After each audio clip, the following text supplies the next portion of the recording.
யாழில் காணி சுவீகரிப்புக்கு எதிராக போராட்டம் அணிதிரளுமாறு சுகாஸ் அழைப்பு. நாட்டின் பல பகுதிகளில் சீரற்ற காலநிலை 35,000 பேர் பாதிப்பு 8 மரணங்கள் பதிவு. சுதந்திர கட்சியின் தலைவராக செயற்பட மைத்திரிக்கு தடை நீடிப்பு. ஐக்கிய தேசிய கட்சியின் தலைமை காரியாலயத்திற்கு முன் போராட்டம் குவிக்கப்பட்ட போலீசார். எந்த ஒரு தேர்தலை பிற்போடவும் நடவடிக்கை எடுக்கக்கூடாது சித்தார்த்தன். ரஷ்யாவிற்கு கடத்தப்பட்ட இலங்கை படையினர் வெளிவிவகார அமைச்சு விடுத்துள்ள அறிவிப்பு. ISIS விவகாரம் பொய்யான அறிக்கை வழங்கிய விரிவுரையாளர் கைது. வடக்கின் அபிவிருத்திக்கு ஒத்துழைப்பு கனேடிய உயர்ஸ்தானிகர் அறிவிப்பு. ரணில் விக்ரமசிங்கவின் சித்து விளையாட்டு இம்முறை சரிவராது ராமலிங்கம் சந்திரசேகரன். வடமாகாடு பெண்களுக்கான குத்துச்சண்டை போட்டியில் முல்லைத்தீவு மாவட்ட பெண்கள் அணி தங்கம் வென்று சாதனை. யாழில் ராணுவ முகாமில் லட்சக்கணக்கில் மின் கட்டணம் வெளியேறிய படையினர். தொடர்வது விரிவான செய்திகள். இலங்கையில் தொடரும் சீரற்ற காலநிலை காரணமாக இதுவரை 9,587 குடும்பங்களைச் சேர்ந்த 35,222 பேர் பாதிக்கப்பட்டுள்ளதாக தேசிய இடர் முகாமைத்துவ மத்திய நிலையத்தால் இன்று வெளியிடப்பட்டுள்ள அறிக்கையில் தெரிவிக்கப்பட்டுள்ளது. அத்துடன் பதுளை, நுவரெலியா, புத்தளம், காலி, ரத்தினபுரி ஆகிய மாவட்டங்களில் 8 மரணங்கள் பதிவாகியுள்ளது. அந்த வகையில் கனமழை, மின்னல், திடீர் வெள்ளப்பெருக்கு, சுழல் காற்று, மண் சரிவு மற்றும் மரங்கள் சரிவு போன்ற அனர்த்தங்களால் நாட்டின் பல பாகங்களிலும் மக்கள் பாதிப்படைந்துள்ளதுடன் உடைமைகளும் சேதமடைந்துள்ளன. குறிப்பாக கம்பஹா மாவட்டத்தில் 3,636 குடும்பங்களை சேர்ந்து 14,866 பேர் பாதிக்கப்பட்டுள்ளதுடன் ஒரு வீடு முற்றாக சேதமடைந்திருப்பதுடன் 545 வீடுகள் பகுதியளவில் சேதமடைந்துள்ளன. அத்துடன் 4 குடும்பங்கள் உட்பட 125 பேர் பாதுகாப்பான இடங்களில் தங்க வைக்கப்பட்டுள்ளனர். இதேவேளை களுத்துறை மாவட்டத்தில் 1,004 குடும்பங்கள் உட்பட 3,647 பேர் பாதிக்கப்பட்டுள்ளதுடன் 2 பேர் காயமடைந்துள்ளார்கள். அத்துடன் 5 வீடுகள் முழுமையாக சேதமடைந்துள்ளதுடன் 915 வீடுகள் பகுதியளவு சேதமடைந்துள்ளன. கொழும்பில் 22 குடும்பங்கள் உட்பட 91 பேர் பாதிக்கப்பட்டுள்ளதாகவும் 238 குடும்பங்கள் உட்பட 925 பேர் பாதுகாப்பான இடங்களில் தங்க வைக்கப்பட்டுள்ளனர். புத்தளம் மாவட்டத்தில் 1,269 குடும்பங்களை சேர்த்து 4,264 பேர் பாதிக்கப்பட்டுள்ளதுடன் 3 உயிரிழந்துள்ளனர். அத்துடன் 5 காயமடைந்திருக்கின்றார்கள். மேலும் 125 வீடுகள் பகுதியளவில் சேதமடைந்துள்ளன. குருநாகல் மாவட்டத்தில் 108 குடும்பங்கள் உட்பட 372 பேர் பாதிக்கப்பட்டிருக்கின்றார்கள். தென் மாகாணத்தில் ஏற்பட்டிருக்கின்ற காலநிலை அனர்த்தங்களால் 2,076 பேர் உட்பட 7,189 பேர் பாதிக்கப்பட்டிருக்கின்றார்கள். அத்துடன் ஒருவர் மரணமடைந்திருக்கின்றார். மாத்தளை மாவட்டத்தில் 588 குடும்பங்களை சேர்ந்து 2,177 பேர் பாதிக்கப்பட்டிருக்கின்றார்கள். ஹம்பாந்தோட்டை மாவட்டத்தில் 167 குடும்பங்களை சேர்ந்து 613 பேர் பாதிக்கப்பட்டிருக்கின்றார்கள். வடக்கு மாகாணத்தில் 447 குடும்பங்களை சேர்ந்து 995 பேர் பாதிக்கப்பட்டுள்ளதுடன் 14 வீடுகள் பகுதியளவில் சேதமடைந்துள்ளன. கிளிநொச்சி மாவட்டத்தில் 437 குடும்பங்களை சேர்ந்து 962 பேர் பாதிக்கப்பட்டுள்ளதுடன் 5 வீடுகள் பகுதியளவில் சேதமடைந்துள்ளன. யாழில் 8 குடும்பங்களை சேர்ந்து 23 பேர் பாதிக்கப்பட்டுள்ளதுடன் 7 வீடுகள் பகுதியளவில் சேதமடைந்துள்ளன. முல்லைத்தீவில் 2 குடும்பங்களை சேர்ந்து 10 பேர் பாதிக்கப்பட்டுள்ளதுடன் 2 வீடுகள் பகுதியளவில் சேதமடைந்திருக்கின்றன. நுவரெலியாவில் 86 குடும்பங்களை சேர்ந்து 342 பேர் பாதிக்கப்பட்டுள்ளதுடன் 84 வீடுகள் பகுதியளவில் சேதமடைந்திருக்கின்றன. யாழ்ப்பாணம் சுழிபுரம் பகுதியில் கடற்படையினருக்காக காணி சுவீகரிக்கும் நடவடிக்கைக்கு எதிர்ப்பு தெரிவித்து போராட்டம் ஒன்று முன்னெடுக்கப்பட உள்ளதாக சுகாஸ் அறிவித்துள்ளார். இது தொடர்பில் மேலும் தெரிய வருவதாவது வலிகாம மேற்கு பிரதேச செயலாளர் பிரிவிற்குட்பட்டு சுழிபுரம் பகுதியில் கடற்படைக்கு காணி சுவீகரிப்பதற்கான அளவீட்டு பணிகள் நாளைய தினம் 30ஆம் தேதி காலை 9 மணியளவில் இடம்பெறவுள்ளதாக தகவல்கள் வெளியாகியுள்ளன. இந்நிலையில் காணி சுவீகரிப்பிற்கு எதிர்ப்பு தெரிவித்து முன்னெடுக்கப்படவுள்ள போராட்டத்திற்கு அனைவரையும் அணிதிரளுமாறு தமிழ் தேசிய மக்கள் முன்னணியின் ஊடக பேச்சாளர் கனகரத்தினம் சுகாஸ் தெரிவித்துள்ளார். இது தொடர்பில் அவர் மேலும் தெரிவிக்கையில், எமது மக்களுக்கு சொந்தமான காணிகளை கடற்படைக்கு சுவீகரிப்பதை ஒருபோதும் அனுமதிக்க முடியாது. எமது மண்ணை காக்க நாளைய தினம் காலை சுழிபுரத்தில் அணிதிரளுமாறு தாயகத்தை நேசிக்கும் அனைவரையும் அன்புரிமையோடு அழைக்கின்றோம் எனவும் தெரிவித்தார். பெருந்தோட்ட தொழிலாளர்களுக்கான 1700 ரூபாய் சம்பள விடயத்தில் எவ்வித விட்டுக் கொடுப்புக்கும் இடமில்லை என இலங்கை தொழிலாளர் காங்கிரசின் தவிசாளரும் நுவரேலியா மாவட்ட பாராளுமன்ற உறுப்பினருமான மருதபாண்டி ராமேஸ்வரன் தெரிவித்துள்ளார். அமரர் ஆறுமுகம் தொண்டமானின் ஜனன தினத்தை முன்னிட்டு இலங்கை தொழிலாளர் காங்கிரசின் பொதுச் செயலாளரும் நீர்வளங்கள் மற்றும் தோட்ட உட்கட்டமைப்பு அபிவிருத்தி அமைச்சருமான ஜீவன் தொண்டமானின் ஆலோசனைக்கமைய ராமேஸ்வரன் நிதி ஒதுக்கீட்டின் மூலம் கொத்மலை கல்வி வலயத்திற்குட்பட்ட தெரிவு செய்யப்பட்ட பாடசாலைகளுக்கு விளையாட்டு உபகரணங்கள் மற்றும் இசைக்கருவிகள் வழங்கும் நிகழ்வானது இன்றைய தினம் பூண்டுலோயா தமிழ் மகா வித்தியாலயத்தில் நடைபெற்றது. இந்நிகழ்வின் பின்னர் ஊடகங்களிடம் கருத்து வெளியிடுகையிலேயே நாடாளுமன்ற உறுப்பினர் ரமேஸ்வரன் இவ்வாறு தெரிவித்தார். கடந்த முறை சம்பள நிர்ணய சபையூடாக 1000 ரூபாய் சம்பளம் நிர்ணயிக்கப்பட்ட போதும் அதனை வழங்க முடியாது என தோட்ட நிர்வாகம் நீதிமன்றத்தை நாடியது. எனினும் இறுதியில் நாம் வெற்றி பெற்றோம். இந்நிலையில் பல சுற்று பேச்சுக்களின் பின்னரே இம்முறை 1700 ரூபாய் நிர்ணயிக்கப்பட்டு அது தொடர்பான வர்த்தமானி அறிவித்தல் வெளியிடப்பட்டுள்ளது. இது தொடர்பில் கலந்துரையாடல்களில் கம்பெனிகள் பங்கேற்கவில்லை. அது அவர்களின் தவறு. எனவே வர்த்தமானியில் வெளியிடப்பட்டுள்ள தொகையை வழங்க முடியாவிட்டால் தோட்டங்களை அரசாங்கத்திடம் ஒப்படைத்துவிட்டு கம்பெனிகள் வெளியேறலாம். இது பற்றி அரசாங்கமும் அறிவித்துவிட்டது. 1700 என்பது தேர்தல் வாக்குறுதி அல்ல. எதிரணியில் உள்ள சிலர்தான் சம்பள விவகாரத்தை வைத்து அரசியல் நடாத்துகின்றனர். கம்பெனிகளை நீதிமன்றம் செல்வதற்கு தூண்டியது கூட இந்த எதிரணி தரப்புதான். நாட்டில் உள்ள சட்டத்தின் பிரகாரம் முதலில் ஜனாதிபதி தேர்தல் நடாத்தப்படும். தேர்தல் தொடர்பில் ஒவ்வொருவரும் ஒவ்வொரு கோணத்தில் கருத்துக்களை வெளியிடலாம். ஆனால் அரசமைப்பின் பிரகாரமே செயற்பாடுகள் இடம்பெறும். அந்த வகையில் ஜனாதிபதி தேர்தல் நடத்தப்படும் என எதிர்பார்க்கின்றோம் என தெரிவித்தார். ஸ்ரீலங்கா சுதந்திர கட்சியின் தலைவராக முன்னாள் ஜனாதிபதி மைத்ரிபால சிறிசேன செயற்படுவதை தடுக்க விதிக்கப்பட்டுள்ள தடையை எதிர்வரும் 12ஆம் தேதி வரை நீடிக்குமாறு கொழும்பு மாவட்ட நீதிமன்றம் உத்தரவிட்டுள்ளது. முன்னாள் ஜனாதிபதி சந்திரிகா பண்டாரநாயக்க குமாரதுங்கவினால் தாக்கல் செய்யப்பட்ட முறைப்பாடு இன்றைய தினம் கொழும்பு மாவட்ட நீதிபதி சந்துன் வேதான முன்னிலையில் மீண்டும் விசாரணைக்கு எடுத்துக் கொள்ளப்பட்டது. இது தொடர்பான தடை உத்தரவை வரும் 12ஆம் தேதி வரை நீடித்து நீதிபதி உத்தரவிட்டார். ஸ்ரீலங்கா சுதந்திர கட்சியின் அரசியல் அமைப்பின் பிரகாரம் கட்சியின் தலைவராக செயற்படுவதற்கு முன்னாள் ஜனாதிபதி மைத்திரிபால சிறிசேனவுக்கு சட்டப்பூர்வ உரிமை கிடையாது என முன்னாள் ஜனாதிபதி சந்திரிகா பண்டாரநாயக்க தன்னுடைய முறைப்பாட்டில் தெரிவித்துள்ளார். ஸ்ரீகோத்தவில் அமைந்துள்ள ஐக்கிய தேசிய கட்சியின் தலைமை காரியாலயத்துக்கு முன்பாக போராட்டம் ஒன்று முன்னெடுக்கப்பட்டுள்ளது. மக்கள் போராட்டத்தின் குடிமகள் என்ற அமைப்பின் உறுப்பினர்களே இன்று இந்த போராட்டத்தை முன்னெடுத்துள்ளனர். ஐக்கிய தேசிய கட்சியின் உறுப்பினர் பாலிதர் ரங்கே பண்டாரு நேற்றைய ஊடக சந்திப்பில் முன்வைத்த கருத்தினை எதிர்த்து தற்போது ஆர்ப்பாட்டம் முன்னெடுக்கப்பட்டுள்ளது. ஜனாதிபதி தேர்தலை 2 வருடங்கள் பிற்போட வேண்டும் என அவர் முன்வைத்த கருத்தானது ஜனநாயகத்துக்கு விரோதமானது என ஆர்ப்பாட்டக்காரர்கள் கூறியுள்ளனர். மேலும் உடனடியாக ஜனாதிபதி தேர்தல் நடத்தப்பட வேண்டும் எனவும் அவர்கள் கோரிக்கை விடுத்துள்ளனர். இந்நிலையில் ஆர்ப்பாட்டத்தை கட்டுப்படுத்த முகமாக போலீசார் மற்றும் இராணுவத்தினர் குவிக்கப்பட்டுள்ளனர். அரசியலமைப்பின் பிரகாரம் ஜனாதிபதி தேர்தல் உரிய நேரத்தில் நடாத்தப்படும் என பிரதமர் தினேஷ் குணவர்த்தன தெரிவித்துள்ளார். ஜனாதிபதி தேர்தல் தொடர்பில் இன்றைய தினம் புதன்கிழமை கொழும்பில் இடம்பெற்ற நிகழ்வில் கருத்து தெரிவிக்கும் போது அவர் இதனை தெரிவித்துள்ளார். இதன்படி தேர்தல்கள் ஆணைக்குழுவினால் தீர்மானிக்கப்படும் திகதியின் பிரகாரம் ஜனாதிபதி தேர்தல் நடத்தப்படும் என பிரதமர் வலியுறுத்தியுள்ளார். மேலும் செப்டம்பர் அக்டோபர் மாதங்களுக்கு இடையில் தேர்தலை நடத்துவதற்கான ஏற்பாடுகளை தேர்தல்கள் ஆணைக்குழு மேற்கொள்ளும் எனவும் இதனை அரசாங்கம் அறிவித்துள்ளதாகவும் அவர் கூறினார். அறகலைய போராட்டம் மற்றும் மக்களால் தேர்வு செய்யப்பட்ட ஜனாதிபதி அவசியம் என்ற கோரிக்கைகளுக்கு அமைய அரசியல் அமைப்பின் பிரகாரம் உடனடியாக ஜனாதிபதி தேர்தல் பாராளுமன்ற தேர்தல் நடைபெற வேண்டும் எனவும் ஒருபோதும் பிற்போடப்பட முடியாது என பாராளுமன்ற உறுப்பினர் சித்தார்த்தன் தெரிவித்துள்ளார். ஜனாதிபதியின் பதவிக்காலத்தினை நீடிக்க சர்வஜன வாக்கெடுப்புக்கு செல்வதற்கான கோரிக்கையை பாலிதர் ரங்கே பண்டாரு விடுத்துள்ள நிலையில் அவருடைய கருத்துக்கு பதில் வழங்கும் வகையில் ஊடக சந்திப்பில் அவர் இதனை தெரிவித்துள்ளார். இலங்கையின் முன்னாள் படையினர் ரஷ்யாவுக்கு பயணம் செய்யும் போது அனுமதி பெற்றுக் கொண்டிருக்க வேண்டும் என அறிவிக்கப்பட்டுள்ளது. குறிப்பாக சுற்றுலா விசா மூலம் ரஷ்யா செல்லும் முன்னாள் படை அதிகாரிகள் மற்றும் படையினர் அனுமதி பெற்றுக் கொள்ள வேண்டும் என தெரிவிக்கப்படுகின்றது. பாதுகாப்பு அமைச்சின் அனுமதியுடன் முன்னாள் படையினர் ரஷ்யாவிற்கு சுற்றுலா விசா மூலம் செல்ல முடியும் என அறிவிக்கப்பட்டுள்ளது. வெளிவிவகார அமைச்சருக்கும் ரஷ்ய தூதுவருக்கும் இடையில் நடைபெற்ற சந்திப்பின் போது இந்த விடயம் குறித்து இணக்கப்பாடு ஏற்படுத்திக் கொள்ளப்பட்டுள்ளது.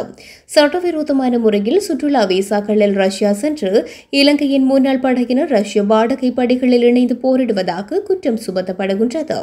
இவ்வாறு இணைந்து கொண்ட சில முன்னாள் படையினர் உயிரிழந்துள்ளதாகவும் தெரிவிக்கப்படுகின்றது. சுற்றுலா விசாக்களில் ரஷ்யா சென்று அங்கு கூலிப்படைகளில் இணைவதனை தவிர்க்கும் நோக்கில் சுற்றுலா விசாக்களில் செல்லும் முன்னாள் படையினர் பாதுகாப்பு அமைச்சின் அனுமதி பெற வேண்டும் என அறிவிக்கப்பட்டுள்ளது. நாட்டின் வளங்கள் விற்பனை செய்யப்படுதல் மற்றும் தனியார்மயப்படுதலுக்கு எதிராக கொழும்பில் இன்று ஆர்ப்பாட்டம் ஒன்று முன்னெடுக்கப்பட்டது. குறித்த ஆர்ப்பாட்டமானது கொழும்பு கோட்டை புகையிரத நிலையத்திற்கு முன்பாக நடாத்தப்பட்டு வருகின்றது. இந்த ஆர்ப்பாட்டத்தில் அனைத்து பல்கலைக்கழக மாணவர் ஒன்றியம், தபால் ஊழியர் சங்கம், தொடருந்து ஊழியர் சங்கம் மற்றும் ஆசிரியர் சங்கத்தினை சேர்ந்தோர் கலந்து கொண்டுள்ளனர். இந்நிலையில் அந்த பகுதியில் பாதுகாப்பு பலப்படுத்தப்பட்டுள்ளமை குறிப்பிடத்தக்கது. இந்தியாவில் கைது செய்யப்பட்ட ISIS உறுப்பினர்கள் தொடர்பில் ஊடகங்களுக்கு பொய்யான அறிக்கைகளை வழங்கியதற்காக விரிவுரையாளர் ஒருவர் கைது செய்யப்பட்டுள்ளார். இதன் அடிப்படையில் ஜெனரல் சர் ஜான் கோத்தலாவல பாதுகாப்பு பல்கலைக்கழகத்தின் விரிவுரையாளரை இவ்வாறு குற்றப்புலனாய்வு திணைக்களத்தினால் நேற்றைய தினம் கைது செய்யப்பட்டதாக காவல்துறை ஊடக பேச்சாளர் பிரதி காவல்துறை மா அதிபர் நிஹால் தல்துவ தெரிவித்துள்ளார். கைது குறித்து மேலும் தெரிய வருகையில், அண்மையில் இந்தியாவின் அகமதாபாத்தில் கைது செய்யப்பட்ட 4 இலங்கை ISIS சந்தேக நபர்கள் 2019ஆம் ஆண்டு முதல் புனர்வாழ்வு பட்டியலில் இருப்பதாக நேர்காணலில் வெளிப்படுத்தியுள்ளார். எவ்வாறாயினும் குற்றப்புலனாய்வு பிரிவினரால் விசாரணைக்கு உட்படுத்தப்பட்ட போது கைது செய்யப்பட்ட விரிவுரையாளர் உரிய விவரங்களை அறியவில்லை என ஒப்புக்கொண்டதனால் அவர் கைது செய்யப்பட்டுள்ளார். மேலும் இன்றைய தினம் அவர் பிணையில் விடுவிக்கப்பட்டமை குறிப்பிடத்தக்கது. வடக்கு மாகாண ஆளுநர் PSM சார்ல்ஸ் மற்றும் இலங்கைக்கான கனேடிய உயர்ஸ்தானிகர் எரிக் போல்ஸ், கனடாவின் சர்வதேச அபிவிருத்திகளுக்கான பிரதி அமைச்சர் கிறிஸ்டோபர் மேக்லனன் உள்ளிட்ட குழுவினர் இன்று சந்தித்து கலந்துரையாடியுள்ளனர். வடக்கு மாகாண ஆளுநர் செயலகத்தில் இந்த சந்திப்பு இடம்பெற்றுள்ளது. நல்லிணக்க செயற்பாடுகள், மீள்குடியேற்றம், கண்ணிவெடி அகற்றல், காணி விடுவிப்பு, கல்வித்துறை மேம்பாடு, தொழில் முனைவோருக்கான ஒத்துழைப்புகள் உள்ளிட்ட பல விடயங்கள் தொடர்பில் இதன்போது கலந்துரையாடப்பட்டது. கல்வி முறையில் மாற்றங்கள் ஏற்படுத்த வேண்டும் என தெரிவித்த ஆளுநர் அதற்கான மாதிரி செயற்பாடுகளை முன்னெடுக்க திட்டமிட்டுள்ளதாகவும் கூறினார். மேன்மை தாங்கிய ஜனாதிபதி கடந்த வாரம் வடக்குக்கு விஜயம் செய்தபோது வைத்தியசாலைகளுக்கான புதிய பிரிவுகளை திறந்து வைத்ததுடன் பட்டதாரிகளுக்கான ஆசிரியர் நியமனங்களையும் மக்களுக்கான காணி உறுதிகளையும் வழங்கி வைத்தார். இதனூடாக வடக்கு மாகாண மக்களுக்கு சிறந்த கல்வி மற்றும் சுகாதார சேவை மேலும் உறுதி செய்யப்பட்டுள்ளதாக வடக்கு மாகாண ஆளுநர் தெரிவித்தார். காணி உறுதிகளை வழங்கியமையால் சிறு மற்றும் நடுத்தர தொழில் முயற்சியாளர்களுக்கும் பெண் தலைமைத்துவ குடும்பங்களுக்கும் அதிக நன்மைகள் கிட்டும் என தெரிவித்த ஆளுநர் தொழில் முயற்சியாளர்களுக்கான தொழில்நுட்ப ஒத்துழைப்புகளும் கடன் வசதிகளும் தேவைப்படுவதாக கூறினார். இந்த விடயங்களை கேட்டறிந்த கனேடிய தூதுக்குழுவினர் வடக்கு மாகாணத்தின் அபிவிருத்திக்கு தேவையான ஒத்துழைப்புகளை பெற்றுக் கொடுக்க தாம் தயாராக உள்ளதாகவும் குறிப்பிட்டனர். யாழ் போதனா வைத்தியசாலையின் விபத்து மற்றும் அவசர சிகிச்சை பிரிவின் 5ஆம் வருட விழா நிறைவு நிகழ்வுகள் வைத்தியசாலையில் இன்று இடம்பெற்றது. விபத்து மற்றும் அவசர சிகிச்சை பிரிவானது ஆரம்பிக்கப்பட்டு 5 ஆண்டுகள் பூர்த்தி செய்யப்பட்டதையொட்டி கேக் வெட்டி கொண்டாடப்பட்டது. குறித்த நிகழ்வில் வடக்கு மாகாண ஆளுநர் PSM சார்ல்ஸ், வடபிராந்திய சுகாதார சேவைகள் பணிப்பாளர் சமன் பத்திரன், யாழ் மாவட்ட பதில் அரசாங்க அதிபர் பிரதீபன், யாழ்ப்பாணம் போதனா வைத்தியசாலை பணிப்பாளர் சத்தியமூர்த்தி, யாழ் மருத்துவ சங்க தலைவர் சுதர்ஷன், அரசு மருத்துவ சங்கத்தின் உபத்தலைவர் சத்திர சிகிச்சை நிபுணர் மதிவாணன், வைத்திய நிபுணர்கள், தாதிப பயிற்சி கல்லூரி அதிபர் மற்றும் தாதியர்கள் என பலரும் கலந்து கொண்டனர். இதன்போது உரையாற்றிய யாழ்ப்பாணம் போதனா வைத்தியசாலையின் பணிப்பாளர் சத்தியமூர்த்தி, தற்போது யாழ்ப்பாணம் போதனா வைத்தியசாலையானது தேசிய வைத்தியசாலையாக தரம் உயர்த்துவதற்கான முயற்சிகள் மேற்கொள்ளப்பட்டு வரும் நிலையில் வைத்தியசாலை தொடர்பில் பல்வேறு குற்றச்சாட்டுகள் முன்வைக்கப்பட்டு வருகின்றன. வைத்தியசாலையை கோயிலை போல் பயன்படுத்த வேண்டும், இவை பொதுமக்களுக்கு சேவை வழங்கும் ஒரு இடம் என்பதை அனைவரும் மனதிற்கொண்டு செயற்பட வேண்டும் என்றும் பணிப்பாளர் இதன்போது சுட்டிக்காட்டினார். ரணில் விக்ரமசிங்கவின் சித்து விளையாட்டு இம்முறை சரிவராது எனவும் யாழ்ப்பாணத்தில் இன்று இடம்பெற்ற ஊடகவியலாளர் சந்திப்பில் தேசிய மக்கள் சக்தியின் யாழ் மாவட்ட அமைப்பாளர் ராமலிங்கம் சந்திரசேகரன் தெரிவித்துள்ளார். ஜனாதிபதி தேர்தல் தொடர்பாக நேற்று ஐக்கிய தேசிய கட்சியின் தலைவர் ரங்கே பண்டார் அவர்கள் கூறிய கூற்று, அதாவது வேற எதுவும் அல்ல, இன்னும் 2 வருடங்களுக்கு இந்த பாராளுமன்றத்தை பிற்போட்டு விட்டு அதே போன்று ஜனாதிபதிக்கு மேலும் 2 வருடம் ஆணையை அல்லது இந்த நாட்டின் நிர்வாகத்தை செய்வதற்கான அதிகாரத்தை கொடுக்க வேண்டும் என்ற கூற்றினை முன்வைத்திருக்கின்றார். அப்போ அந்த கூற்று என்பது உண்மையிலேயே ஒரு ஜனநாயகத்துக்கு விரோதமான கூற்றாகும். ஒன்று. அது மாத்திரமல்ல, இந்த கூற்றை முன்வைப்பதற்கான காரணம் வேறு எதுவுமல்ல. இன்றைக்கு பொதுவாக நாட்டில் இருக்கின்ற மக்கள் எல்லோரும் எப்படா தேர்தல் வரும், அந்த தேர்தலிலே நாங்கள் செய்து காட்டுகின்றோம் என்கின்ற மனநிலையில் அவ்வாறான எதிர்பார்ப்போடு மக்கள் இருக்கின்றார். அவ்வாறு மக்கள் இருக்கின்ற பொழுது இவர்களுக்கு தெரியும், ரணில் ராஜபக்சாக்களுக்கு நன்றாக தெரியும், இம்முறை ஜனாதிபதி தேர்தலில் இவர்களுக்கு சீட்டு இல்லாமல் போய்விடும் என்பது இவர்களுக்கு நன்றாக தெரியும். அதனால் கடந்த 1982 ஆண்டு சர்வஜன வாக்கெடுப்பு மோசடி செய்தது போன்று அன்றைய ஜே.ஆர். ஜெயவர்தனா இன்றைய ரணில் விக்ரமசிங்கனுடைய மாமனார், அன்றே எங்களுக்கு எல்லோருக்கும் தெரியும், சர்வஜன வாக்கெடுப்பு என்கின்ற ஒரு மோசடி செய்து பாராளுமன்றத்தை 6 வருடத்திற்கு நீடித்து கொண்டு தொடர்ச்சியாக இந்த நாட்டின் ஜனநாயக விரோதமான போக்குகளை முன்னெடுத்தது நாட்டு மக்களுக்கு நன்றாக தெரியும். அப்போ அவ்வாறான ஒரு சீத்து விளையாட்டை விளையாடலாமா என்று இந்த ரணில் முயற்சி செய்கின்றார். ஆனால் ஒரு உண்மை இருக்கின்றது, ரணில் எதை செய்தாலும் இந்த ஜனாதிபதி தேர்தலை பிற்போட முடியாது. எதிர்வரும் செப்டம்பர் அக்டோபர் 17 முன்பு கட்டாயம் இந்த நாட்டில் புதியதொரு ஜனாதிபதி உருவாக்கப்பட்டிருக்க வேண்டும், பதவி பிரமாணம் செய்திருக்க வேண்டும். அப்போ அவ்வாறு ரங்கை பண்டார கூறுவது போன்று இந்த ஜனாதிபதி பதவியை மேலும் 2 வருடத்திற்கு நீடிக்க வேண்டும் என்றால் அது அரசியலமைப்பிலும் மாற்றம் செய்ய வேண்டும். அரசியலமைப்பில் மாற்றம் செய்ய வேண்டும். அந்த அரசியலமைப்பு மாற்றத்திற்காக மீண்டும் ஒரு சர்வஜன வாக்கெடுப்பு நடத்த வேண்டும். அது மாத்திரமல்ல, பாராளுமன்றத்தில் 3/2 பெரும்பான்மையின் மூலமாக அந்த ஜனாதிபதி தேர்தலை அல்லது இந்த ஜனாதிபதி பதவியை பாராளுமன்றத்தை நீடிப்பதற்கு 2 வருடத்திற்கு நீடிப்பதற்காக முன்மொழியப்பட்டு அது பாராளுமன்றத்தில் 150 பாராளுமன்ற உறுப்பினர்களால் அங்கீகரிக்க வேண்டும்.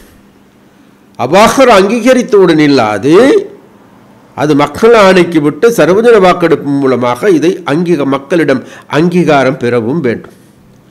எங்கள் எல்லோருக்குமே தெரியும், நன்றாக தெரியும், ரணில் விக்ரமசிங்கா என்பவர் கடந்த ஜனாதிபதி தேர்தலில் ஒரு பாராளுமன்ற உறுப்பினரை கூட வெற்றி பெற முடியாது போயிருக்கின்ற நபர். இன்றைக்கு அவரது கட்சியில் இருக்கின்றவர்கள் எல்லோருமே இந்த அரசாங்கத்தினுடைய முக்கிய ஆலோசகர்களாக மாறியிருக்கின்றார். முழு ஐக்கிய தேசிய கட்சியே இன்றைக்கு இந்த அரசாங்கமாக மாறியிருக்கின்றது. ஒவ்வொரு நபர்களுக்கும் ஏதாவது ஒரு ஆலோசகர் பதவியை கொடுத்து ஐக்கிய தேசிய கட்சியை கட்டி எழுப்புகின்ற ஒரு திருட்டுத்தனமான வேலையவே இன்றைக்கு இந்த ரணில் விக்ரமசிங்கா செய்து வருகின்றார். அப்போ அந்த வேலையை அவர் செய்கின்ற போது இன்றைக்கு எல்லோருக்குமே நன்றாக தெரியும், இன்றைக்கு விசேடமாக 2022 ஆண்டுக்கு பிறகு கோட்டாபய ராஜபக்சா அடித்து விரட்டப்பட்ட பிறகு அவருடைய புண்ணியத்தினால் அவருடைய காலத்தை இழுத்து கொண்டிருக்கின்ற நபர் தான் வேறு யாருமல்ல, ரணில் விக்ரமசிங்கா என்கின்ற நபர். அப்ப இந்த ரணில் விக்ரமசிங்காவுக்கு எந்த விதமான அருகதையும் கிடையாது இந்த பாராளுமன்றத்தை மேலும் 2 வருடத்திற்கு நீடிப்பதற்கு. ஏனென்றால் அது நீடிக்க வேண்டும் என்றாலும் கூட குறைந்தது மக்கள் ஆணை பெற்ற ஒரு ஜனாதிபதியாக இருத்தல் வேண்டும். மக்கள் ஆணை மாத்திரமல்ல, ஒரு பாராளுமன்ற உறுப்பினர் பதவியை கூட வெல்ல முடியாத ரணில் விக்ரமசிங்கா இன்றைக்கு இந்த பாராளுமன்றத்தை எப்படியாவது மேலும் 2 வருடத்திற்கு நீடித்துக் கொள்ள முடியுமா என்கின்ற செயற்பாட்டை ரங்கை பண்டார ஊடாக இன்றைக்கு மக்களுக்கு அந்த சட்டியை போட்டு பார்த்திருக்கின்றார்கள். ஆனால் மக்கள் இன்றைக்கு நன்றாக தெரியும், சர்வஜன வாக்கெடுப்பு என்று வருகின்ற எந்த சட்டியையும் உடைத்து நொறுக்குவதற்கு மக்கள் தயாராக இருக்கின்றார்கள். அதனால் இன்றைக்கு இந்த ரங்கை பண்டாரவின் கூற்று என்பது வெறுமனே ரங்கை பண்டாரனுடைய கூற்று அல்ல, இது ரணில் விக்ரமசிங்காவுடைய செய்தியாகும். ரணில் விக்ரமசிங்காவுக்கு இன்றைக்கு இந்த ஜனாதிபதி பதவியை நீடித்துக் கொள்ள வேண்டிய தேவை இருக்கின்றது. இந்த பாராளுமன்றத்தை நீடித்துக் கொள்ள வேண்டிய தேவை இருக்கின்றது. அதன் மூலமாக தனது இருப்பை இன்னும் ஒரு 2 வருடத்திற்காக நீடித்துக் கொள்ள முடியுமா என்கின்ற தேவை யாருக்கும் கிடையாது, இந்த ரணில் விக்ரமசிங்காவுக்காக. ஆனால் ரணில் விக்ரமசிங்கே ஆட்சிக்கு வந்ததன் பிறகு, ஜனாதிபதி ஆனதன் பிறகு எங்களுக்கு எல்லோருக்குமே தெரியும், இவர் வருகின்ற பொழுது வாங்கிய கடனை திருப்பி செலுத்தாத வங்குரோத்தடைந்த நாடென பிரகடனப்படுத்தப்பட்டிருக்கின்றது. அந்த வங்குரோத்தடைந்த நாட்டினுடைய அந்த பெயரையும் கூட இன்னும் சுத்தம் செய்ய முடியாத நிலைமை இருக்கின்றது. அது மாத்திரமல்ல, வாங்கிய கடன்களை திருப்பி செலுத்தாத நாடாக நமது நாடு மாறி இருக்கின்றது. இந்த ரணில் விக்ரமசிங்காவுடைய ஆட்சியின் கீழ் தான் இன்றைக்கு 15% இந்த வரி, வெட் வரி 18% அதிகரிக்கப்பட்டது. அதன் காரணமாக இன்றைக்கு அப்பியாச குப்பிகள் முதல் அரிசி முதல் பான் வரை சீனி வரை அனைத்து பொருட்களும் விலைகள் அதிகரிப்பதற்கு காரணமாக அமைந்தது. இந்த ரணில் விக்ரமசிங்காவுடைய அரசாங்கத்தின் கீழ் தான் மின்சார கட்டணம் 4 தடவைகளுக்கு மேலாக அதிகரித்திருக்கின்றது. மக்கள் மீது இடியை வீழ்த்திய நபர் என்றால் வேறு யாருமல்ல, இந்த ரணில் விக்ரமசிங்கா. அது மாத்திரமல்ல, ஏனைய வரிகள் அனைத்தும் இன்றைக்கு அதிகரிக்கப்பட்டிருக்கின்றது. மக்களுடைய வாழ்க்கை இன்றைக்கு திண்டாட்டத்துக்கு தள்ளப்பட்டிருக்கின்றது. அரசாங்க ஊழியர்களுக்கு சம்பள உயர்வு என்பது போலி பித்தலாட்ட வித்தையாக மாறி இருக்கின்றது. கடந்த மே தினத்தின் போது தோட்ட தொழிலாளர்களுக்கு 1700 ரூபாய் சம்பளம் தருவோம் என்று கூறிய கூற்று வெறும் போலி வெற்றி பேச்சாக மாறி இருக்கின்றது. அதனால் இன்றைக்கு ரணில் விக்ரமசிங்கா எடுத்து வைக்கின்ற அனைத்து அடிகளும் இன்றைக்கு சறுக்கி கொண்டே செல்கின்றது. அதனால் அவருக்கு நன்றாக தெரியும், இம்முறை ஜனாதிபதி தேர்தல் இடம்பெறுமானால் அந்த ஜனாதிபதி தேர்தலில் ரணில் விக்ரமசிங்காவுக்கு ஓடுவதற்கும் இடம் இல்லாத அளவுக்கு மக்கள் விரட்டி அடிக்கப் போகின்றார்கள். கோட்டாபய ராஜபக்சாவை அடித்து விரட்டினார்கள். ரணில் விக்ரமசிங்காவை வாக்குகளால் மக்கள் அடித்து விரட்டுவதற்கு தயாராகி வருகின்றார்கள். அதனால் அந்த நிலைமை என்பது இன்றைக்கு ரணில் விக்ரமசிங்காவுக்கு பாதகமாக அமைந்திருக்கின்றது. அந்த பாதக நிலைமையில் ஒரு புறத்தின் மறுபுறத்தில் பார்க்கின்ற பொழுது மக்களுக்கு இன்றைக்கு மக்களுடைய ஆட்சியை உருவாக்கிக் கொள்வதற்கு மக்கள் வெற்றி கொடியை நாட்டுவதற்கு தயாராகி வருகின்றார். ஏனென்றால் இதுநாள் வரைக்கும் இந்த நாட்டின் ஜனாதிபதி தேர்தலா பொது தேர்தலா தேர்தல்கள் நடைபெறுகின்ற பொழுது பின்போட்டதாக வரலாறு கிடையாது. வேறு ஏதாவது வேறு காரணங்களால் பின்போடப்பட்டிருக்கலாமே ஒழிய, ஆனால் அரசியல் காரணம் இன்றைக்கு மேலும் இருக்கின்றது. வேறு எதுனாலும் அல்ல, இம்முறை ஜனாதிபதி தேர்தல் வைக்கப்படுமானால் அந்த ஜனாதிபதி தேர்தலை வெல்லப் போவது தேசிய மக்கள் சக்தியின் தலைவரான அனுரகுமார திசாநாயக்கவாகும். அப்ப அனுரகுமார் திசாநாயக்கவனுடைய வெற்றி என்பது இந்த நாட்டில் ஒடுக்கப்பட்ட கஷ்டப்படுகின்ற தமிழ் சிங்கள முஸ்லிம் மக்களுடைய வெற்றியாகும். அப்ப இந்த ஒடுக்கப்பட்ட மக்களை ஒடுக்குமுறைக்குள்ளாக்கியவர்கள் வேறு யாருமல்ல, இந்த ரணில் ராஜபக்சாக்களுடைய கடந்த 76 வருடங்கள் ஆகும். அப்ப அதனால் இன்றைக்கு நாட்டு மக்கள் இந்த 76 வருட சாபக்கேட்டிலிருந்து மீண்டெழ வேண்டும், ஒரு புதிய யுகத்தை படைக்க வேண்டும், புதிய மறுமலர்ச்சியை ஏற்படுத்த வேண்டும்.